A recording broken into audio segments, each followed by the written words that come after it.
Hindi napigilan ni ex-PBB housemate Dustin Yu na maging emosyonal sa kanyang solo fan meet.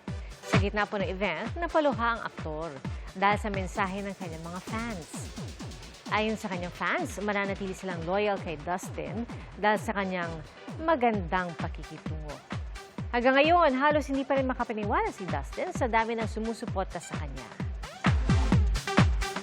Never ko na-imagine na magkakaroon ako ng ganitong support from them.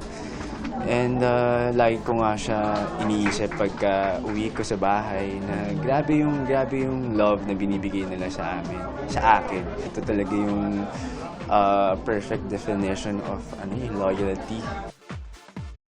Mga kapuso, maging una sa saksi. Mag-subscribe sa GMA Integrated News sa YouTube para sa iba't ibang balita.